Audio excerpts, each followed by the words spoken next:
अस्सलाम वालेकुम पाकिस्तान, आप देख रहे हैं सुबह की सोच और आपको कहते हैं खुश आमदीद। सुबह की सोच में आज मौसम बहुत खुशगवार है और मेरे साथ हैं गजल अशरफ और मेरे साथ है हसनैन लियाकत। आप सबको मेरी तरफ से भी खुश आमदीद। आप सबको क्योंकि आपको पता है क्योंकि ईद के दिन करीब आ रहे हैं और बैल आपने ले लिया? जी जी अल्हम्दुलिल्लाह बैल ले लिया, बकरे जो भी आप लेते हैं। हाँ ले लिया, वो तो 2 हफ्ते पहले ले लिया था। अच्छा, मतलब देखभाल आप अच्छे से कर रहे हैं? देखभाल हो रही है, जिससे लिया था अभी तक उसी के पास है। अच्छा, सही से मतलब वही कर रहे हैं। Exactly. मैंने आपसे इसलिए पूछा क्योंकि पिछले दिनों में आप बीमार हो गए थे, तो मैं सबको यही कह रही थी कि आपका ठीक होना भी जरूरी है, क्योंकि फिर आपने देखभाल भी करनी है। आखिरी 1-2 दिन तो करनी पड़ेगी। अब 1-2 दिन ही बाकी है। तो आप आपकी अपनी सेहत ठीक होगी तो आप करेंगे ना? इंशाल्लाह। तो सेहत भी आपकी ठीक है? डॉक्टर साहब आप हूँ तो सेहत को कैसी सेहत को क्या हो सकता है? मैं बस इसलिए पूछ रही थी क्योंकि फिर आपने अपने जानवरों का भी ख्याल रखना है।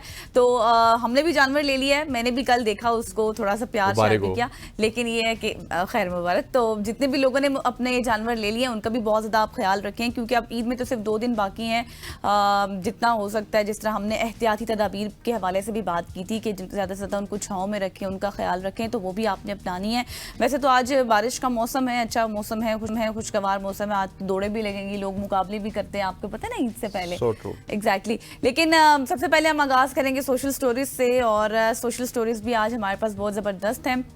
और सबसे पहले आपको बताते हैं कोलंबिया आपको लिए चलेंगे, जहां पर कोलंबिया के शहर बोगा में एक पुरस्कार धाती गोला दरियाफ्त हुआ है, जिसने दुनिया भर में खलाई मखलूक की मौजूदगी के हवाले से स्पेकुलेशन शुरू कर दिए हैं। और ये हमारे यहाँ तो खलाई मखलूक काफी अरसे से हम सुन रहे हैं। बिल्कुल। और ये गोला 2 मार्च को बोगा के इलाके में आसमान पर प्रवास करते हुए नजर भी आ चुका है और फिर जमीन पर गिर भी चुका है। और इस हवाले से रिसर्चर्स ये कह रहे हैं कि जब उन्होंने स्टडी की इस हवाले से, तो उन्होंने बताया कि इस गोले में 3 मुख्तलिफ सतह हैं और उनमें किसी भी किस्म की, जो आप ये कहें कि कोई भी जोड़ या फिर वेल्डिंग के निशान नजर नहीं आते, जो कि इंसानों के बनाए गए हैं। और एशिया में आमतौर पर, जो एशिया में आमतौर पर मौजूद होते हैं, मतलब किसी भी चीज़ में जो मौजूद होते हैं वो।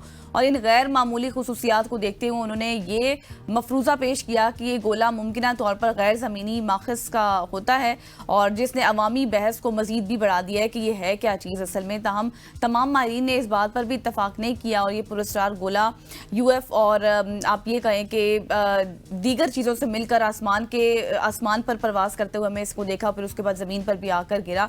अब इसने एक नई बहस को जन्म दे दिया है।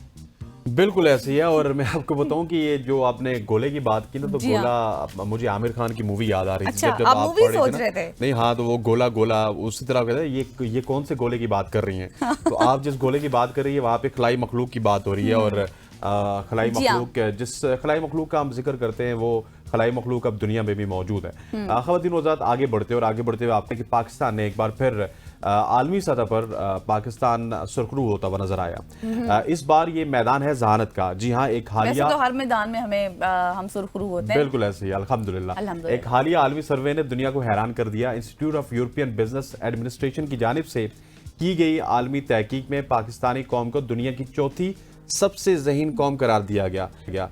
इस सर्वे में 125 ममालिक के शहरियों की ज़हानत को मुख्तलिफ पहलुओं पर रखा गया, उसको परखा गया, और उसके बाद पाकिस्तान ने शानदार कारकर्दगी का मुजाहरा करते हुए टॉप 5 में जगह बनाई। अच्छा। इस फहरिस्त में जापान, जर्मनी और ईरान जैसे ममालिक सर फहरिस्त हैं, जबकि भारत पाकिस्तान से नीचे नंबर पे आ रहा है। ये आप देखिए कि पाकिस्तानी भारतीयों से ज्यादा ज़हीन है। ये सिर्फ एक दर्जा बंदी नहीं, बल्कि हमारे नौजवानों या फिर तलबा, माहिरीन और आम अफराद की सलाहियतों का आलमी एतराफ़ भी है कि आप पाकिस्तान को अब आलमी सतह पर देखिए तो हम 4थे ज़हीन तरीन लोगों में शामिल हैं। ये एक अच्छी बात है।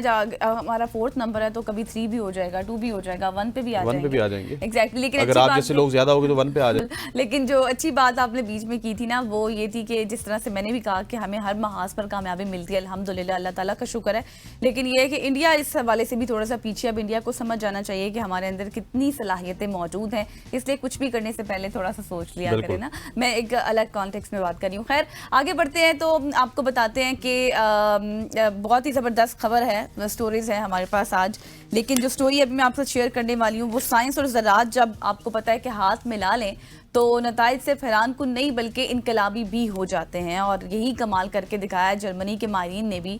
जर्मन इंजीनियर्स ने एक शानदार इजाद की है जिसे कहते हैं ड्यूल हार्वेस्टिंग।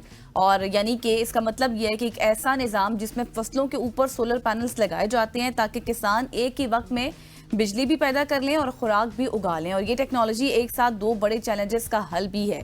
तवानाई की पैदावार और पायदार ज़राअत हो गया, और दूसरा सोलर पैनल्स ना सिर्फ शमसी तवानाई पैदा करते हैं बल्कि फसलों की अगर बात करूं तो फसलों को साया भी फराहम करते हैं, जिससे पानी का बुखारात बनकर ज़ाया होना जाता है और फिर पौधे शदीद गर्मी से भी महफूज रहते हैं। और मुस्तकबिल की जो ज़राअत है उस हवाले से भी बहुत से अच्छे इम्कानात ज़ाहिर होते हैं, आपकी फसल अच्छी हो जाती है। बिल्कुल ऐसे ही इसका फायदा ये भी है ना कि एक तरफ आप अपनी ज़राअत का काम कर रहे हैं, दूसरी तरफ से आप अपने बिजली भी पैदा कर रहे हैं। So that is very very good. ख़वातीन और हज़रात, आगे बढ़ते हैं और लावा उगलते हुए पहाड़ों के हवाले से तो आपने सुना होगा, लेकिन लावा उगलते हुए माउंट एटिना ये एक ड्रामाई मंजर है जो कि हम आपके सामने इस वक्त आपको दिखाएंगे, क्योंकि ये माउंट एटिना बड़ा एक पॉपुलर मुकाम है जो कि सैर व तफरी के लिए पहाड़ पर मौजूद दर्जनों स्याहों की सूरत हाल उस वक्त तशवीशनाक सूरत हाल इख्तियार कर गई जब माउंट एटिना ने लावा उगलना शुरू कर दिया और स्याह बादल आसमान पर छा गए। अच्छा। स्याह अपनी जान बचाने के लिए पहाड़ से उतरकर महफूज मकाम तक पहुंचे। एटिना यूरोप का सबसे मुतारिक लावा है जो अक्सर औकात फूटता रहता है। अच्छा। और यहाँ जितने भी टूरिस्ट आते हैं उनको आने से पहले इन चैलेंजेस और नताइज से खबरदार किया जाता है कि हालिया अरसों में इस लावे के फूटने के वाकयात के बायस बहुत से लोग जख्मी हुए या फिर उन्हें भारी नुकसान का सामना भी करना पड़ा। हुकाम का कहना है कि इस वक्त आबादी को कोई खतरा नहीं, मगर हम सयाहों को ये हिदायत देते हैं कि वो पहाड़ की चोटी के करीब ना जाएं क्योंकि सूरत हाल मजीद बिगड़ सकती है। और ये देखिए कि यहाँ पे इस तरह की सूरत हाल पे सयाह जाते थे और वो इंजॉयमेंट करने जाते थे, लेकिन जब आगे से लावा फूटता है तो एंजॉयमेंट आपकी सारी खराब हो जाती है। और इस हवाले से जिस तरह से ये स्टोरीज बताने का मकसद ही ये है कि जो लोग वहाँ पर जाते हैं थोड़ा सा रिसर्च आएँ, देख कर जाएँ कि सूरत हाल कैसी है, कैसी कंडीशन है, ताकि आपके लिए मुश्किलात पैदा ना हो सकें। और आगे बढ़ते हैं, आपको बताते हैं कि आपको पता है कि मौजूदा दौर जो है वो सोशल मीडिया का दौर है। और मौजूदा दौर में सोशल मीडिया पर आप ये कहें कि सोते वक्त आप मुंह पर टेप लगा लें तो कैसा होगा? लगाने का वो रुझान भी होता है ना, जिसकी भी सोने की वीडियो होती है ना उसके साथ टेप चिपकाई जाती है। मैंने सोशल मीडिया की बात इसलिए की है क्योंकि ये रुझान इस वक्त सोशल मीडिया पर मकबूल हो रहा है। वही ना, वो आप सोशल मीडिया पे जितनी भी पिक्चर्स देखती हैं तो वो जो भी बंदा सोया होता है उसके मुंह पे टेप लगी होती है। हाँ, और टेप क्यों लगी होती है, इसके पीछे क्या है, इसके फीचर्स क्या खुसूसियात हैं, ये आपको बताते हैं।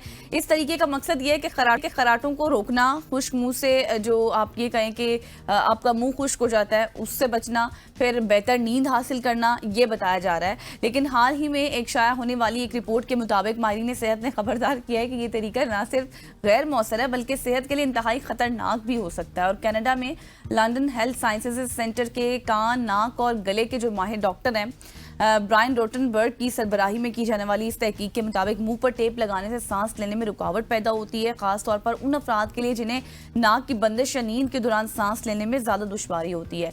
और इस तरह के मसाइल आपके साथ हो सकते हैं। और माहिरीन ने यह भी कह दिया कि ये तरीका सांस की नाली में भी रुकावट पैदा कर सकता है। ऑक्सीजन की कमी और नींद के दौरान सांस रुकने जैसे संगीन मसाइल जो है वो हो सकते हैं। और इनकी जानिब से जो माहिरीन है उनकी जानिब से ये मशवरा भी दिया गया है कि सोशल मीडिया पर वायरल होने वाले तरीके अपनाने से कबल उनके मुमकिना जितने भी नुकसानात हैं, जितने भी फायदे हैं, उसको जरूर पढ़ लिया करें। बिल्कुल ऐसे ये जो आखिरी लाइन आपने बोली है ये बहुत ही इंपॉर्टेंट है कि सोशल मीडिया पे कुछ भी चलता है हम उसको ट्रेंड बना लेते हैं, लेकिन अब देखिए कि डॉक्टर्स इस हवाले से क्या करें। डॉक्टर्स ये कह रहे हैं कि आपको नींद की बीमारी पैदा हो सकती है, आपको सांस की बीमारी पैदा हो सकती है, आपको सांस लेने में दुश्वारी हो सकती है। देखिए अच्छा। एक इंसान का कानून है, अगर आप नाक के ऊपर कुछ लगा देंगे तो आप सांस लेंगे कहाँ से, मुंह के ऊपर आप कुछ लगाएंगे तो आपने अल्टीमेटली जो साइंसी तरीका है या जो हमें सिखाया जाता है आपने हवा अपने मुंह से निकालनी है, लेकिन उसके ऊपर आपने टेप लगाई इस वजह से कि आप खराटे ना लगा सके। तो इस तरह की चीजें जब भी आप सोशल मीडिया से कॉपी करें तो उसमें कम से कम तहकीक जरूर कर लें कि क्या साइंसी तरीके से ये चीज़ें ठीक हैं, क्या डॉक्टर्स इस हवाले से ठीक कह रहे हैं, क्या रिसर्चेस इस हवाले से ठीक कह रही हैं या नहीं कह रही है, उसके बाद उनको अपनाइए। अदरवाइज आपके लिए, आपकी सेहत के लिए मुश्किलात पैदा होंगी। ख़वातीन और हज़रात, आगे बढ़ते हैं। आगे बढ़ते हुए आपको बताते हैं पाकिस्तान रेलवे के हवाले से जिससे जुड़ी एक बहुत बड़ी खुशखबरी आपके सामने, इससे पहले भी हमने शेयर की थी। अब रावलपिंडी से लाहौर का सफर सिर्फ 2 घंटे में। जी हाँ, वजीर रेलवे हनीफ अब्बासी ने एक आम ऐलान किया। गुज़श्ता रोज़ उन्होंने मीडिया से गुफ्तगू करते हुए कहा कि रावलपिंडी ता लाहौर ट्रेन की रफ्तार को 160 किलोमीटर फी घंटा तक बढ़ाया जाएगा। अच्छा। जिससे सफ़र का दौरानिया सिर्फ 2 घंटे रह जाएगा। उन्होंने कहा कि ये इकदाम रेलवे नेटवर्क की जदीद कारी और मुसाफिरों की सहूलत के लिए उठाया जाएगा। और अगर ईद की बात करें तो इस मौके पर किरायों में 20% रियायत दी गई है और 5 खुसूसी ई ट्रेनें भी चलाई जा रही है। इससे पहले जो गजल हमने स्टोरी शेयर की थी वो थी, हमने इसी तरह से सोशल मीडिया से उठाई थी, हाँ सोशल मीडिया से भी उठाई थी यही स्टोरी भी, और साथ अभी इसमें सिर्फ गर्दिश हो रही थी मार्केट में कि इस तरह की कोई ट्रेन आएगी जो 2 घंटे में आपको रावलपिंडी से लाहौर या फिर लाहौर से रावलपिंडी पहुंचाएगी। लेकिन अब जब वजीर रेलवे ने खुद ये कह दिया, हाँ। तो मतलब ये मामला पाइपलाइन पे है और आपको बहुत जल्द इस तरह की ट्रेन नजर आएगी जो 2 घंटे में आपको लाहौर पहुंचाएगी। और हम इंशाल्लाह प्रोग्राम के बाद यहाँ से जाया करेंगे, फजे के पाए खाएंगे और वापस आ जाएगा। जी हाँ, एग्जैक्टली 2 घंटे गए और 2 घंटे में वापस आ गए, मतलब कि एक ही दिन का सफर होगा। और जितने भी लोग लाहौर से ताल्लुक हमारे ऑफिस में बहुत सारे लोग हैं, वो भी उनके लिए इजी हो जाएगा, क्योंकि अक्सर छुट्टियों की प्रॉब्लम भी हो जाती है ना, छुट्टी पे जाना है, फिर लंबी छुट्टी होती है, फिर पीछे रोस्टर्स भी डिस्टर्ब हो जाते हैं। लेकिन ये है कि ये जो इकदाम उठाया गया है ये बहुत अच्छा है कि अब लाहौर को तो वैसे भी बहुत जदीद कर दिया गया है ना मरियम नवाज साहिबा की जानिब से, जिस तरह से वहाँ पर इकदाम किए गए हैं, जो तरक्याती मंसूबे हैं उस हवाले से भी बहुत सारे काम किए गए। बट लेट्स सी कि जब ये बनेगा पूरा मंसूबा, इसकी इम्प्लीमेंटेशन होगी तो कितने ज़्यादा फ़वाइद होंगे। यहाँ पर सोशल स्टोरीज का वक्त हमारा खत्म हो गया, शायद वक्त खत्म हुआ चाहता है और वक्त हुआ चाहता है। एक शॉर्ट सी कमर्शियल ब्रेक का ब्रेक लेते हैं, वापस आते हैं, स्टे विद अस।